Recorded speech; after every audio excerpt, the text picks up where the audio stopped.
Facebook. It's the only website that can both undermine democracy and your belief that all babies are cute. Ugh.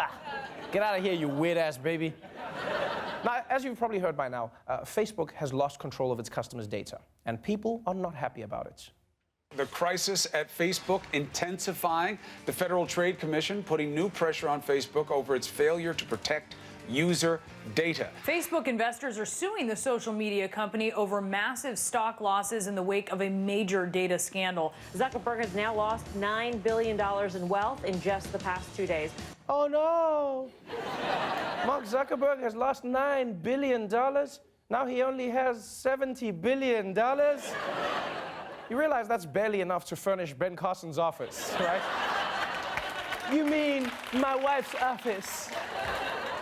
Seriously, Mark Zuckerberg is not having a good day. Things are so bad for him right now that Facebook is showing him ads for XANAX. Just click here, Zuck, click here. So let's just take a minute to break this down. Essentially, this is a story involving Facebook and a company called Cambridge Analytica, which I know sounds like a Harry Potter spell that does your homework, but it's actually a data analytics company dedicated to one thing: figuring out how to manipulate you at all costs. Beginning in 2014, many Facebook users were paid to take a personality test funded by Cambridge Analytica, agreeing to give up some personal data. But what they didn't know at the same time, the company was scooping up all of their friends' private information too. So a survey that started with about 270,000 people ultimately collected more than 50 million profiles. All right, I'm sorry, but that's some bullshit, right? Because your friend took this dumbass quiz, this company you've never heard of got access to your account? Yeah, it's like your friend boned someone and then you get the STD. It's like, what the f, man? It was totally worth it. Not for me.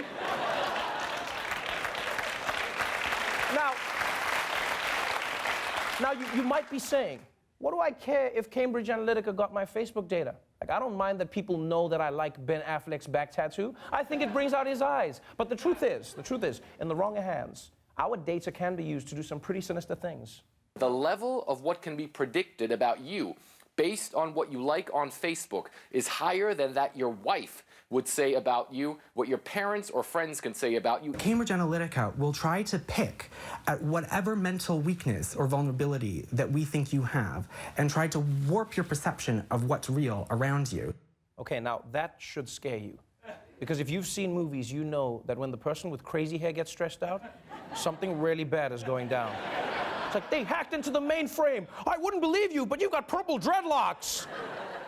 And this was really bad. Because sure, some people might say this is just like advertising. It sounds just like advertising, right? They try to get you to buy something by tugging at your emotions. But this is 10 levels above that. Because traditional advertisers don't know who you are personally.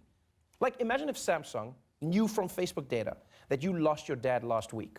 So they put a message on your feed that their new phone could contact your dad on the other side. You would be way more likely to buy that phone. They would tug at your heartstrings. You'd be like, Dad, is that you? Oh my God, Dad, is that you? Can you tell me where you left the keys for the Camaro, please? Yeah, I can't find them. All right, bye, I love you. Like, they could get to you. And we know that Cambridge Analytica got people's data from Facebook. We know that they figured out how to use this data to manipulate people. What you may not know is who they gave all that power to. The data firm hired by Donald Trump's presidential election campaign used secretly obtained information from tens of millions of unsuspecting Facebook users to directly target potential American voters. The entire operation centered around deception, false grassroots support, and a strategy that seems to border on electronic brainwashing. You see, using Cambridge Analytica's tools, Trump's campaign figured out a way to manipulate people, or as they called it, electronic brainwashing, which also happens to be the name of my favorite Daft Punk album. Yeah, it's the one with that song that goes like, no, it's the other one, the one that goes, is that the one? No, it's the one where it's like, yeah, that one.